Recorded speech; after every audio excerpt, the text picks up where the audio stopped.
Have you ever wondered why two people can face the same crisis, yet one remains calm while the other falls apart? Why some can move through chaos like still water, while you feel consumed by an invisible fire inside? In those quiet nights when your mind won't rest, when worries about money, expectations, or the uncertainty of the future whisper endlessly, ask yourself, why can't I find peace in my own mind? The truth is, peace isn't found by avoiding life's storms. It's built by learning to stand still inside them. The few who master this art seem unshakable, not because they are lucky or gifted, but because they have learned what most people never do: how to master the mind. This is the foundation of Mind Hack Stoic, a journey toward the inner strength that makes you unbreakable in a world that constantly tests your limits. So take a deep breath, and let's begin.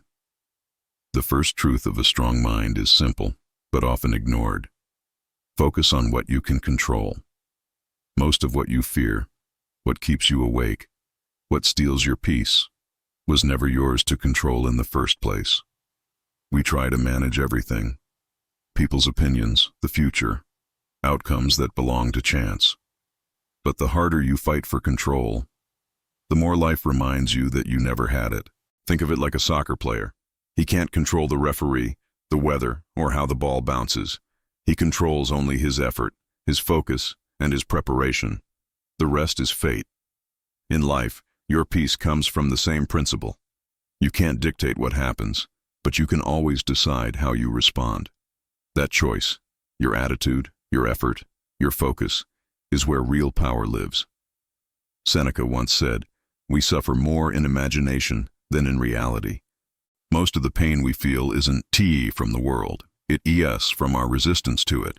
When you stop fighting what's beyond you and start mastering what's within, your chaos turns into calm.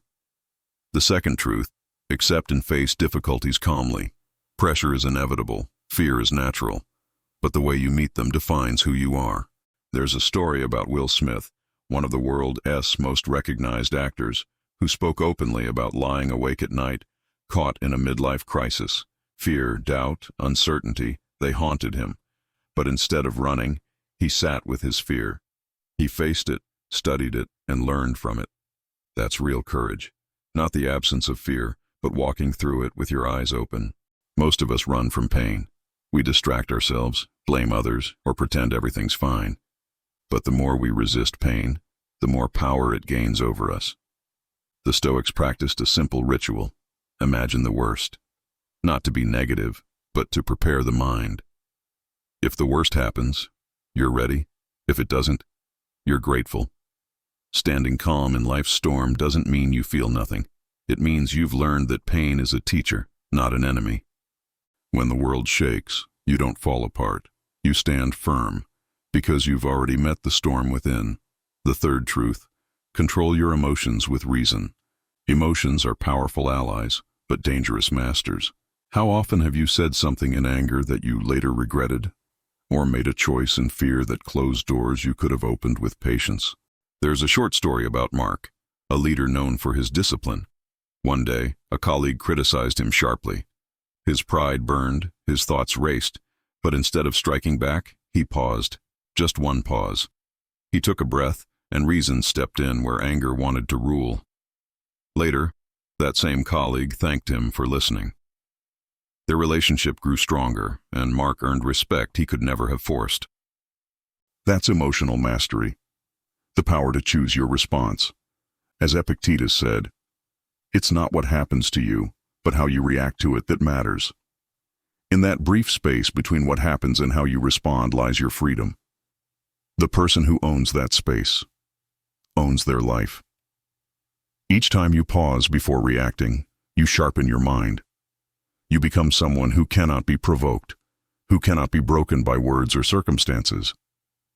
Over time, this discipline builds quiet strength, the kind that others notice but cannot fully explain. The fourth truth: live by your values, not by comparison. We all fall into the same trap, measuring our lives against others. We scroll, compare, and convince ourselves that everyone else is ahead. But comparison is poison. It steals joy from your present and peace from your heart. Ask yourself, What are you actually chasing?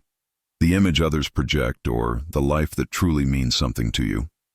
Dave, a man who once drowned in social media envy, discovered this truth too late. Every post felt like proof that he wasn't enough, until one day he deleted the apps and looked around.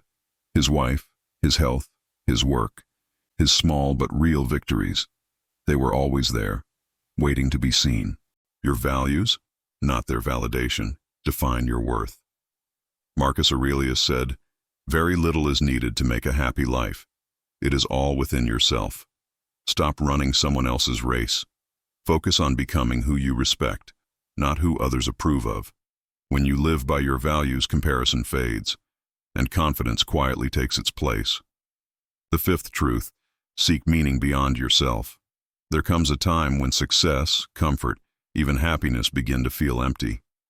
You achieve more, yet feel less alive. You ask, is this all there is?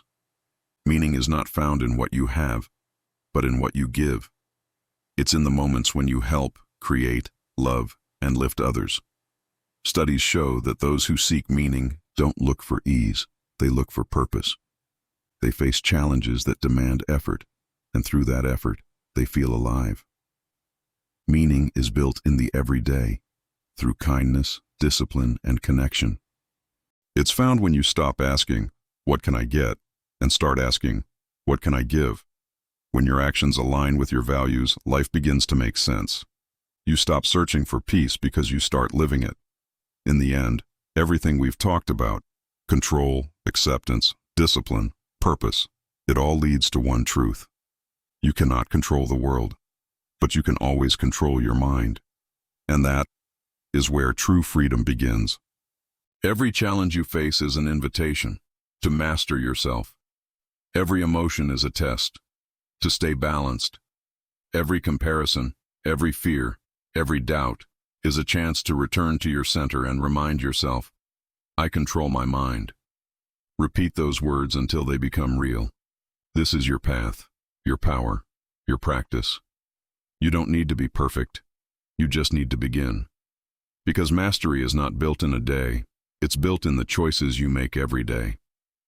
So take the first step now, like, subscribe, and stay with Mind Hack Stoic, where we turn ancient wisdom into modern strength. And remember, you already have everything you need inside you. All that's left is to master it.